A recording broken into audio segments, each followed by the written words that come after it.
নমস্কার। ঠাকুরের কথা আলোচনার আজকের পর্বে আপনাদের সবাইকে স্বাগত। ঠাকুর একবার শিহরে এসেছেন ভাগ্নের হৃদয়রামের বাড়িতে। সেখানে কীর্তনে স্থানীয় লোকেদের মাতিয়ে দিয়ে তার কি খেয়াল হয়েছে, হৃদয়কে বললেন 20টা তুলসীর মালা নিয়ে আসতে।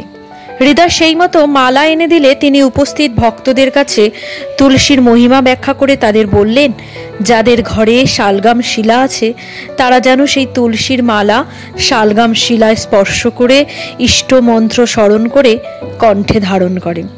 সকলে এই কথা শুনে বাড়ি গেল সেই মতো কাজ করবে বলে।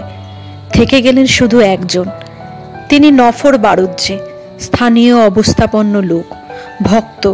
ঠাকুরের ওপরও তার খুব ভক্তি। তিনি মালা হাতে চুপ করে বসে থাকলেন।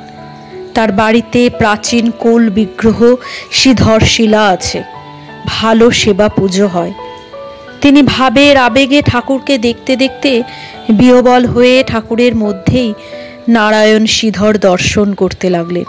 শ্রী রামকৃষ্ণ পুঁথিতে এই ঘটনা বর্ণনা করা হয়েছে এইভাবে: দেখা এলা শ্রীনফরে সুঠাম সুন্দর, শ্রীধরের প্রতিমূর্তি অঙ্গে আপনার, তাই বলি শ্রীপ্রভুর খেলা অপরূপ, নফর দেখেন অঙ্গে শ্রীধরের রূপ, তুমি শ্রীধর বলি কাকুতি করিয়া, প্রভুর চরণে মালা দিল জড়াইয়া। শ্রীরামকৃষ্ণের কৃপায় নফরের ইষ্ট দর্শন হলো, আর সেই তুলসীর মালা সাক্ষাৎ শ্রীধর শ্রীরামকৃষ্ণের চরণেই জড়িয়ে দিলেন। ঠাকুর সমাধিস্থ। তারই কথা মতো নফর তার শ্রীচরণ স্পর্শপুত সেই পবিত্র তুলসীর মালা গলায় পরে নিলেন।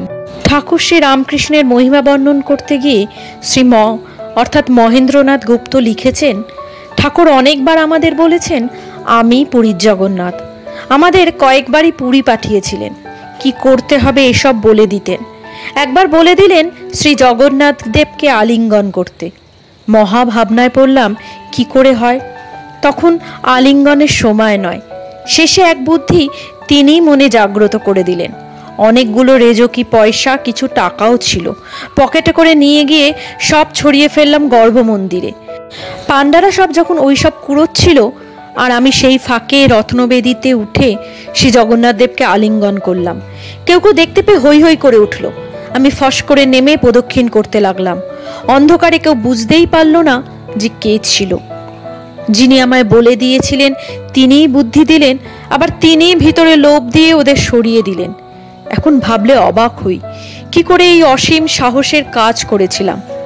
ঠাকুর নিজে পুরী যেতেন না, বলতেন ওখানে গেলে এই শরীর থাকবে না। ফিরে এলে ঠাকুর আমাকে গাঢ় আলিঙ্গন করেছিলেন আর বলেছিলেন এই আমারও জগন্নাথ দেবকে আলিঙ্গন করা হলো। পূজ্যপাদ স্বামী আত্মস্থানানন্দজি মহারাজের ঝুলিতে ছিল সব আশ্চর্য ঘটনার গল্প। 1983 খ্রিস্টাব্দের মে মাসের এক সকালে তিনি গেছেন পূজনীয় সূর্য মহারাজ অর্থাৎ স্বামী নির্বাপানন্দজিকে প্রণাম করতে।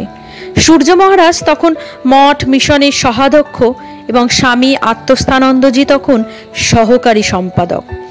সূর্য মহারাজকে দেখে আত্মস্থানানন্দজি মহারাজ মনে হলো যেন ভাবে বুঁদ হয়ে বসে আছেন। তিনি প্রণাম করে জিজ্ঞাসা করলেন, কেমন আছেন মহারাজ? ভালো আছি, আজ আমার জন্মতিথি, খুব আনন্দ হবে আজ। আত্মস্থানানন্দজি মহারাজ জানতেন না যে মহারাজের জন্মতিথি সেই দিন। একটু অবাকও হলেন, কারণ মহারাজ তো আজকাল ভাবেই বুঁদ হয়ে থাকেন, তিথি বার এইসব তো খেয়াল আজকাল রাখেন না। তাই জিজ্ঞাসা করলেন, মহারাজ আজ যে আপনার জন্মতিথি জানলেন কি করে? পঞ্জিকা দেখেছিলেন?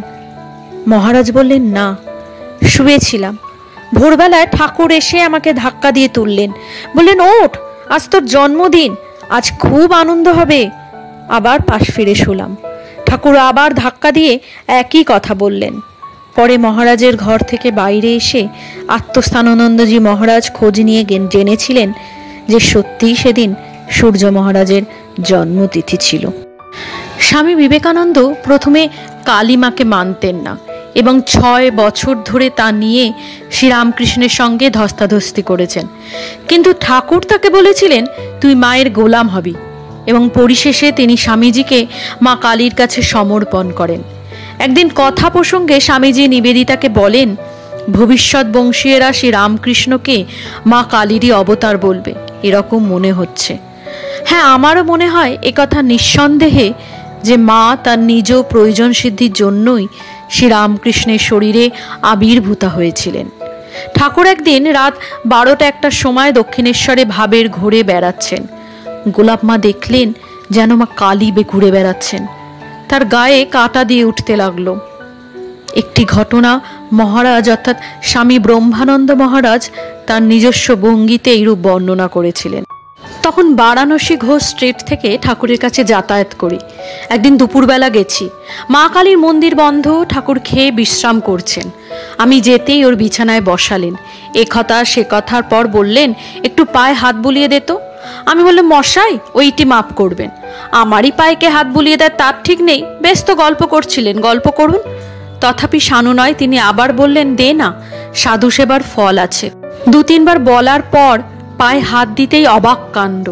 আমি তো তাজ্জব, লোকটা কি ভৌতিক জানে। সাদা চোখে দেখলুম স্বয়ং মা কালী 7-8 বছরের মেয়ে রূপে তীর বেগে ঘরে ঢুকলেন। ওর তক্তপোষের চারধারে কয়েকবার ঘুরপাক খেলেন, তার পায়ে মল বাজছে, শেষে ওর বুকে মিলিয়ে গেলেন।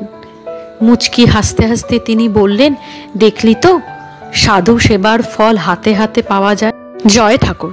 আজকের আলোচনা এ পর্যন্তই। কেমন লাগলো তা অবশ্য আমাকে কমেন্ট করে জানাবেন। ভালো লাগলে লাইক শেয়ার করতে কিন্তু ভুলবেন না। আর যদি চান এই আলোচনা নিত্যসঙ্গী হতে, তাহলে আমার চ্যানেলটা অবশ্যই সাবস্ক্রাইব